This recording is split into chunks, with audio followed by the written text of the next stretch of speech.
حجة ابن الحسن صلواتك عليه وعلى آبائه في هذه الساعة وفي كل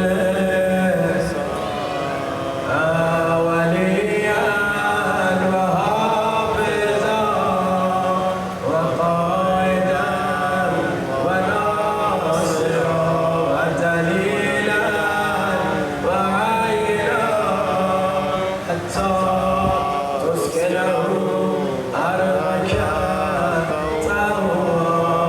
وتمتعه فيها طويلا برحمتك يا أرحم الراحمين. صلوات